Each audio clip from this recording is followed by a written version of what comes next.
If you have a Carrera digital slot car track, then you're familiar with programming your cars using the control unit, but you might not know that some features can be programmed without using the CU, but by using the controller only from anywhere on the track and while other cars are running at the same time. Stick around, we'll show you how that works and when that alternate coding method can come in handy.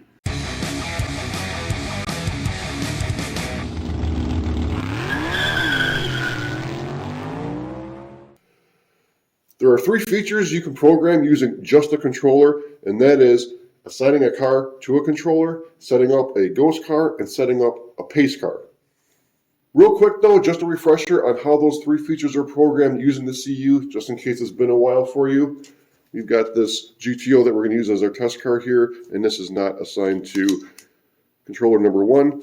And in order to do that, we just hit the code button one time, hit the lane change button, and this car is now programmed to controller one. However, if you've been doing this a while, you do realize that you have to have all the other cars off the track when you do this. For example, I forgot this BMW was in the pits and it was assigned to controller 4, but now it no longer is. It's assigned to controller 1 along with that GTO, an inadvertent reassignment. And for those other two features, the ghost car and the pace car, those are very similar, but for the ghost car, we're going to use this GTO again as an example. We hit the code button 2 times this time. Lane change button.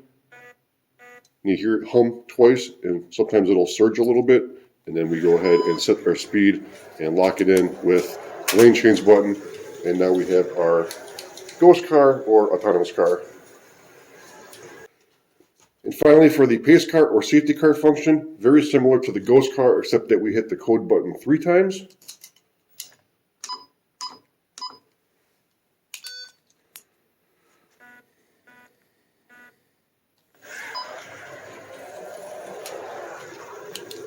And then lock the speed in with our lane change button. Now, of course, I'm using a GTO here for a pace car. It's not a quote-unquote official safety car with the lights on top, but you can program any car to be a safety car, not just the ones that have the lights on top.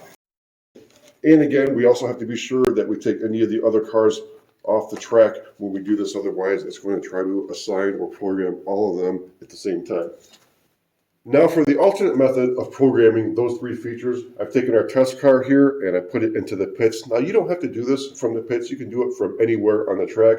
I just brought it over to the pits because I wanted to demonstrate with another car on the track at the same time.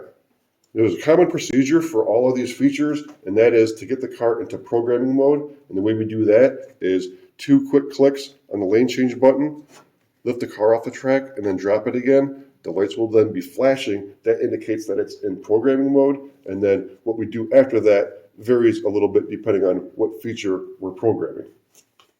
First feature, assigning a car to a controller. We can see here that neither of these cars are assigned to this controller.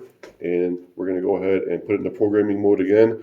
2 clicks, lift, drop, and then after that, 2 more clicks of the lane change button, and that will then set this car to this controller. Now, I'm using a wireless controller, and if you use these, then you're familiar with them going to sleep or hibernating after, 15 seconds or so of not use. So before doing this on a wireless controller, be sure to hit that plunger once or twice just to be sure that it's not in hibernate.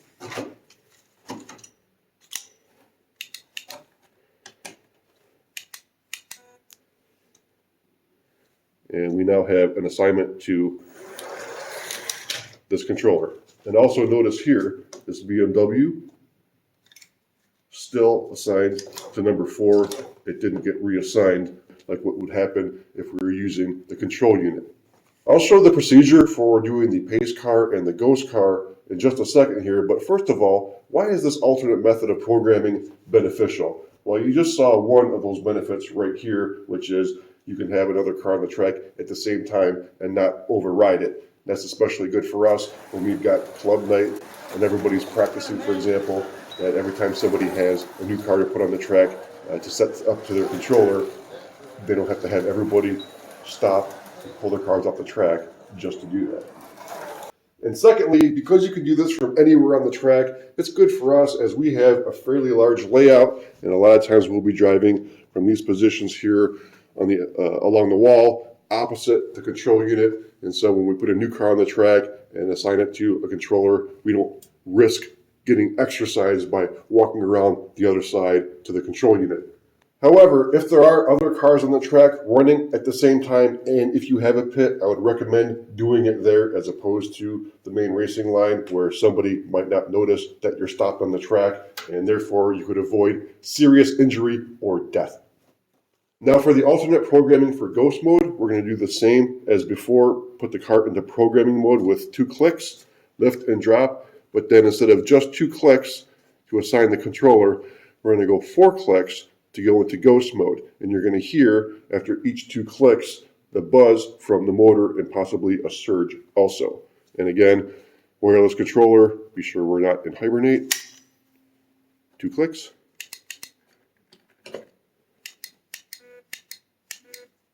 And then go ahead and set our speed. Lock it in with the lane change, and we now have our ghost mode or autonomous car. Now this is good for me because in our club we do run ghost cars, and I can go ahead and set those ghost cars up while everybody else is practicing, and I don't have to kick everybody off the track. Now, of course, I don't use my GTO as the ghost car. I use a real fast, sticky piece of crap. And finally, for the pace car or safety car mode, again, same thing, get it into programming mode, and then instead of 4 clicks on the lane change, we're going to go 6, and you're going to hear this buzz 3 times instead of twice, and then set the speed, lock it in.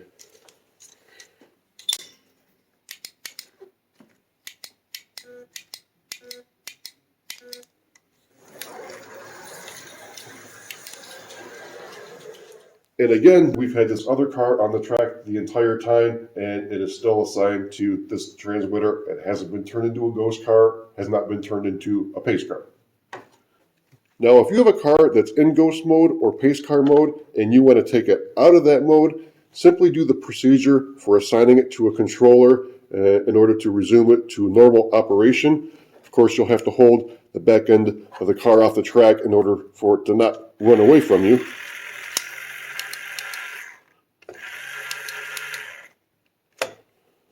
And now we are here back to normal operation.